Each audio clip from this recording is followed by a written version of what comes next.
Halo dulur semua, selamat datang. Dan hari ini kita kedatangan Fadil dan Radet, dua mahasiswa DKV UMV Universitas Negeri Padang. Selamat datang. Halo. Ini gimana? Gimana UAS terima tenaga kalian? Waduh. Gak usah jauh-jauh ke UAS. Tugas 4 ini aja dulu, gimana? Tugas Maksudnya? 4 aja saya belum di ACC, gimana? Besok lah tuh. Kok bisa belum di Ya. ACC ya?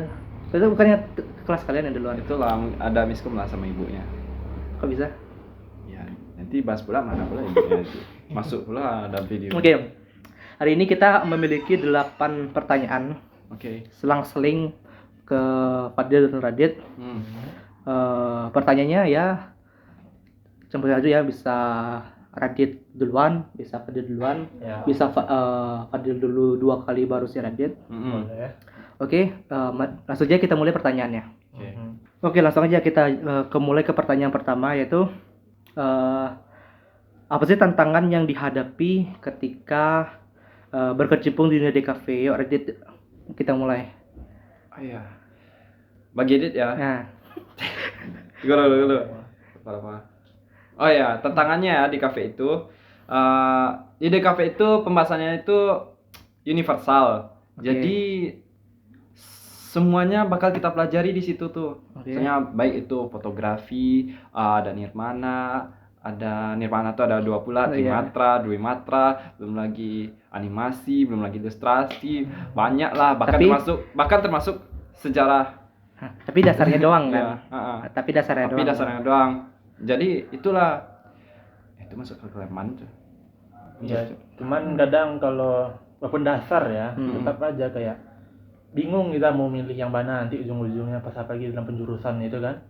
Kayak kita hampir mungkin banyak minatnya atau mungkin malah bingung mau kemana pastinya karena saking banyaknya yang dipelajarin ya. Ya, soalnya kita nggak bisa fokus terhadap satu bidang aja kan. Iya. Terus satu lagi, kalau terlalu banyak tuh juga kadang kayak ada satu bagian yang kita malas sekali bikinnya, ada satu yang bagus gitu. Itu kadang kan juga gak ngaruh juga ke SKS atau apa gitu ya.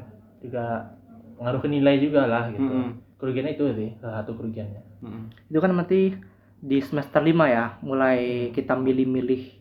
Iya, pemilihan jurusan tuh ada 2 jurusan kalau nggak salah tuh yang bisa kita pilih. Itu nanti kan berarti dari 2 semester ini ya, kalian sudah nampak kalian mau tertarik kemana gitu kan? Ada tipografi, ada DIV, logo, itu kalian sudah ada mau tertarik kemana gitu? Kalau tertarik itu, kalau Dit ya, Iya. Dit dulu. Boleh. Oke. Kalau Dit tuh emang dari awal tujuan masuk di DKV ini tujuannya emang mau fokus di satu tujuan, yaitu mau fokus di bidang animasi sih. Makanya kalau Berarti Adit gambarnya bagus. gambar Nah, bisa dibilang ya lumayan lah. Oke. Cuman masih perlu mendalami. Makanya kalau masuk di DKV ini, jurusan animasi itu cuman ada di satu semester nggak salah, semester 5. Jadi nggak terlalu mendalami lah. Oke. Jadi dasar gitu. ya, berarti jauh atau tidak gitu? ya atau tidak. Jadi makanya setelah tamat kuliah dari jurusan DKV ini, jadi rencananya dia tuh masuk ambil kuliah lagi ke luar negeri jurusan animasi. Oke. Misalnya tuh boleh lah di Amerika atau enggak Jepang. Gitu. Ke Oke, Kak Fadil? Kalau Fadil sih mungkin ke motion grafik atau desain grafis. Fotografi juga boleh sih. Jadi aku masih bingung gitu mau kemana sebenarnya. Kayak ya 3 hal tuh cukup banyak minat aku. Desain grafis, motion grafik, sama fotografi. Kalau motion grafik itu kan dia lebih ke animasi ya. Iya. Animasi bentuk itu yang biasa dalam bentuk iklan gitu, kayak teks-teks melayang atau apa gitu ya, itu kan bagus sekali ditengok itu. Cuman ya belum jelas sih, kalau di sini belum dapat info juga kalau motion grafik itu apakah khusus atau kayak gimana ya, kayak di luar kuliahan, atau apakah ada satu matkul atau bidang khususnya kayak penjurusan kayak animasi tadi. Mendapat info sih sebenarnya, kan kalau ada boleh sih diambil itu. Ya. Berarti kalian berdua sudah mulai nyoba-nyoba ketertarikan kalian itu? Sudah. Ya. Kan si Fadil tadi Ya. fotografi Ya. contohnya kan berarti Ya, sudah udah. coba-coba fotografi. Udah sering. Apa tuh animasi sudah bikin Sudah. sudah sering. Kalau Pakai apa mau, ya? kalau mau lihat karya kami bisa lihat nih di enggak. sini. Ini karya aku, karya Fadil. Gitu. menarik. Ya, follow IG kami nanti. Ya, menarik. Karena ada di deskripsi. Iya. Oke, Ah. untuk si Fadil lagi. Oke. Apa sih yang membuatmu kaget waktu baru masuk ke DKV? Kan banyak itu tantangannya gitu. Terutama tadi Trimatra tadi kan. Nah, apa contohnya yang lain? Yang pasti itu ya, tugasnya banyak kalian. Nah, kalau itu kan di semua mata kuliah di semua jurusan kan juga banyak kan. Iya. Nah, masa tidak mungkin cuma karena tugas kaget gitu. Apa ada yang lain gitu. Tiba-tiba karena itu. Yang kagetnya ya satunya tugas itu karena aku dulu di MAN ya, yang cukup Islami. Oh, di mana? Iya, di MAN. Kita sama. Wah, gua aduh. Alumni Mandupa ini. Aduh. Ternyata sama. Kaget aku. Aduh. Nah, gitulah karena sosial sih sebenarnya. Ah. Iman itu kan orangnya religius, tapi enggak semua juga sih. Ya ada lah gitu. Masuk di kafe yang cenderung lebih bebas gitu, apalagi dalam dunia perkuliahan. Kadang kayak kaget aja tuh nengok pola perilaku teman-teman yang lain atau orang lain gitu, yang kadang melenceng dari agama atau yang nggak sesuai sama standar yang dulu sering gitu. Ya, itu aku juga rasain sih. Ya, kayak Kan- kaget. Iya. Wah, ini gitu. Dia kan perilaku kan. Iya. Menurut kalian gimana cutting? Cutting. Nah, cutting itu gimana menurut kalian, Kak? Terlalu arogan kah atau apakah? Apakah biasa aja gitu cutting di seni rupa ini? Kalau Iya, perkataannya. cutting tuh yang baik juga ada, Ya, yang pasti kurang ya. ajar juga Ya, ada. ya. Ya, itu. Kayak itulah. Kalau cutting mah ya Iya. gitulah. Ya, ada yang sok jagoan kadang, ada yang begini. Tapi ada juga yang baiknya, ada yang nunjukin juga, ngasih info tentang kayak mungkin lomba atau pertukaran pelajar atau tips-tips tugas, apalagi dalam Nirmana khususnya. Nah, itu banyak kok cutting yang kayak warning gitu. Kalian tuh harus gini loh, harus gini gitu.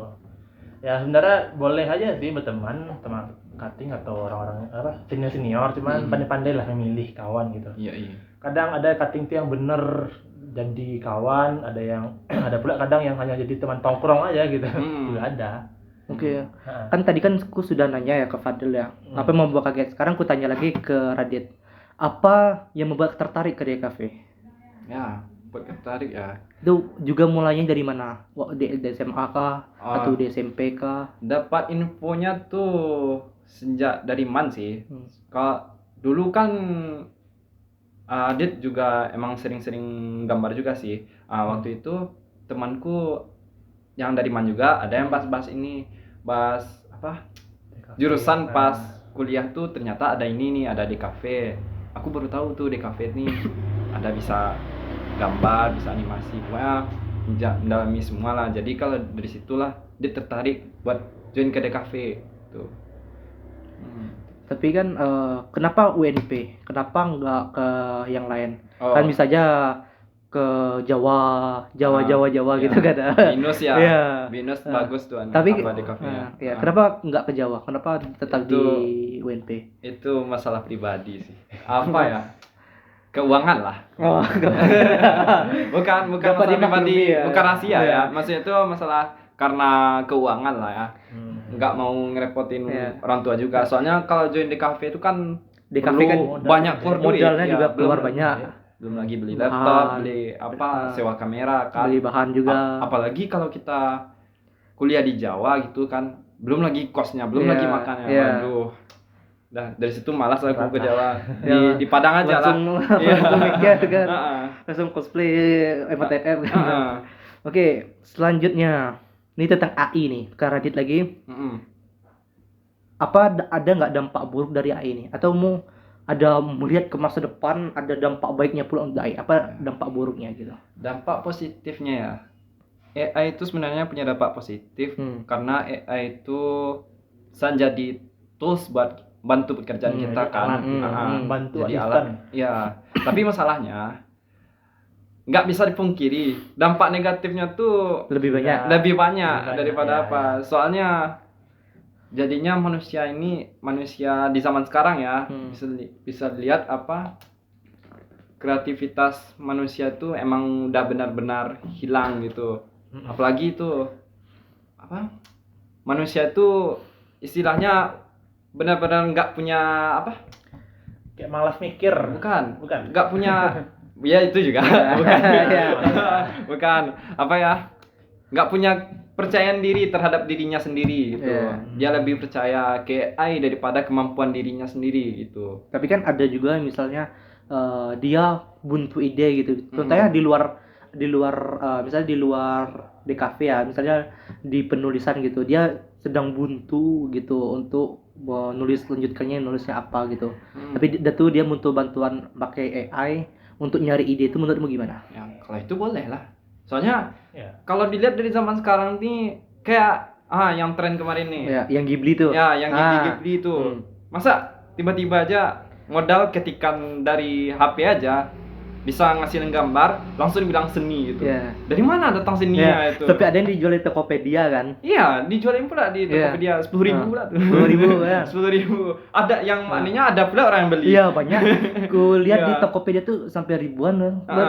Berarti kan katanya, tapi dari situ kita dapat lihat kan berarti AI ini kan cuman yang buat studio Ghibli itu kan Ghibli itu berarti kan cuma ketekan kan. Berarti mereka yang membeli itu berarti mereka nggak bisa membayangkan, nggak bisa ngasih kita minta ini untuk kasih prompt AI untuk minta AI-nya gini. Berarti dari situ dapat terlihat bahwa manusia itu sudah mulai berpikir malas kan. Mereka untuk minta AI membuatkan mereka sesuatu aja nggak bisa. Apalagi mikir ke yang lain kan.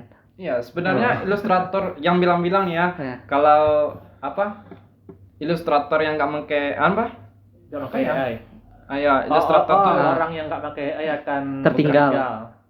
Ya, orang nggak pakai AI bakal tertinggal kan.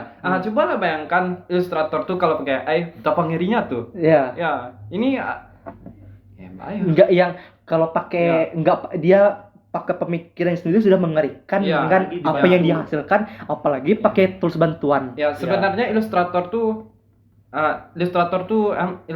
kan banyak yang nggak mau pakai AI. Tapi sebenarnya ilustrator tuh kalau sebenarnya bisa pakai AI. Cuman karena idealisme mereka nggak mau merusak seni itu sendiri. Tolak AI gitu makanya kan. menolak AI. Coba kalau dikasih AI apa tuh? Ilustrator kayak seniman itu dikasih AI bisa bikin karya lebih bagus daripada AI yang udah muncul sekarang nih. Bahkan bisa lebih bagus daripada karya mereka ciptakan, bukan? Oke. Itu idealisme. Pertanyaan selanjutnya, siapa sosok inspiratifmu? Banyak ya tokoh-tokoh besar seperti salah satunya tuh Walt Disney. Tahu Walt Disney kan? Iya. Kemarin tuh ada Toy Story 4 ada nonton? Ada. Mana menurutmu? Sebenarnya itu The Milking ya. Iya. Sebenarnya sudah sempurna, udah perfect di Toy Story 3, bahkan dapat dibilang itu trilogi 3 film. Tapi kan kalau sampai ke 4 film kan sudah di luar trilogi. Triloginya 3 film. Kalau 4 film berarti bukan trilogi lagi. Itu pun ceritanya juga udah mulai keluar dari cerita utamanya. Cerita boneka yang ingin membahagiakan pemiliknya. Di cerita Toy Story 4 apa? Perang kan? Ya sudah. Apalagi kamu dengar jadi lagi mainan yang hilang itu kan. Kamu dengar Toy Story 5 lagi dibuat kan? Iya, lagi digarap. misalnya bagiku ya, menurutku Toy Story 4 tuh udah pas jadi ending terakhir soalnya. Enggak, Toy Story 3. Ya, Toy Story 3 itu kan pas arc-nya Andy kan. Cuman Toy Story 4 nih menurutku udah pas sih, soalnya di Toy Story 3 tiba-tiba Bo Peep hilang. Bo Peep? Iya. Yang boneka gadisnya itu. Oh, ya. Tapi kan itu kan bukannya dijelasin ya? Apa? Bahwa dia dijual. Ya, Ah. pas di Toy Story 4 kan, di Toy Story 3 nggak ada tuh. Oh, Makanya menurutku kalau itu tuh udah pas tuh Toy Story 4 tuh. Sebagai ending. Hmm? Sebagai endingnya. Iya sebagai ending. Yang masalahnya dibalikin lagi ke Toy Story di-milking 5. lagi. Di-milking lagi. Malah kan? dibalikin lagi. Endingnya Si lagi. endingnya dibalikin lagi. Nah, itu yang endingnya jadi mau masalah. nyari si story-story Iya. kan si Budi. Ah. Tapi kalau menurutku udah perfect di ending 3. Andy Iya. pergi meninggalkan Itu bonekanya. emang perfect. Itu perfect tuh. Tapi endingnya emang tok di Toy Story 4 nih udah nih. Toy Story 5 tuh bullshit tuh. Itu kan salah satu kan itu Walt Disney emang tokoh besar kan. Kalau Itu di di Walt Disney kan salah satu karya Walt Disney yang membuat dia terkenal itu kan Mickey Mouse. bukan apa namanya? Pinocchio, Yang baru-baru ini jadi live action namun gagal. gagal semua tuh. Bukan yang Apa, satu Snow White? Snow White itu kan Ah. karya pertama, bener-bener karya pertamanya diciptakan langsung dengan tangan Disney, Walt Disney. Menurutmu gimana? Itu kan banyak yang diubah dari animasinya sendiri itu. Gimana menurutmu?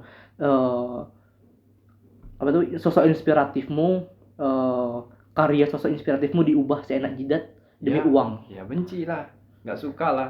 Sama gimana ya? Emang apa ya? Karena banyaknya agenda-agenda aneh nih, Iya. seni yang aslinya itu benar-benar dirusak sama mereka ini karena agenda politiknya, hilang karena itu. makna seni Iya, itu hilang benar-benar itu. makna dari filmnya itu benar-benar hilang gara-gara dibawain agenda-agenda yang lain soalnya. Iya. Soalnya kayak LGBT lah, itulah. Sejak tahun berapa ya? Terakhir yang bagus tuh Disney itu tahun 2016. Itu pas bahas film Moana tuh. Moana iya. tuh yang terakhir tuh. Nggak ada ya, yang nggak ada agenda. Itu mulai kancurannya tuh setelah itu. Bukan pas Bas nggak Moana, sih? pas apa setelah Covid. Ya. Covid benar-benar berubah segalanya. Ya. Semenjak itu ya kacau Berubah, lah Disney ya, ya. ya. Karena keuangan kan biar dapat cuan yang gede, Gede, dimasukin lah agenda-agenda biar dapat duit yang banyak. Dapat untung gede ya. Ayo balik lagi dong. Iya. Toko inspiratif. Fadil sekarang. Wah, untuk masuk di Nah, kafe itu ini nggak ada, Cok. Belum selesai. Oh, belum selesai. Belum. Anjir, lebih banyak nih. Tunggu. Seru nih. Banyak nih. Itu kan salah satu Walt Iya. Disney kan, animasi kan. Iya. Tapi kalau tokoh yang benar-benar yang paling ku suka itu siapa? Hayao Miyazaki yang jelas. Itu jelas. founder Studio Ghibli Iya. dan sutradara dari animasi Ghibli lah. Contohnya kayak The Wind Rises tuh kayak banyak lah. Itu benar-benar animasinya itu keyframe-nya itu dibikin dengan tangan sendiri Ya. tanpa dengan bantuan teknologi. Tanpa Emang beneran full di kertas ya. Full kertas pakai lukisan. Terus nanti untuk ngapainnya biar dia tayang di layar digital pakai apa? Kalau itu emang harus Atau- digitalisasi. Wah, Cuman kalau di keyframe-nya ya yang bagian yang paling penting itu kan di keyframe. Iya. Di keyframe itu emang dilukis semua, latarnya itu semua paling tuh di komputer tuh paling ditempel-tempel aja, iya. tinggal tempel aja tuh. Gitu. Sayangnya ini gara-gara AI ini Iya. eksklusivitas dari Ghibli-nya ini benar-benar Hilang. dianggap biasa aja Biasa sama aja, orang. ya, Padahal ya, dulu gitu. itu aku menganggapnya Ghibli itu wah sekali gitu. Bahkan Adit waktu itu karena saking fansnya Ghibli, Adit kan juga suka gambar ya. Jadi Adit benar-benar coba untuk menggunakan art style Ghibli ini di karya itu. Tapi pas lagi bikin karya tuh tiba-tiba dapat berita ada bikin Ghibli langsung. Gitu kan. Astaga.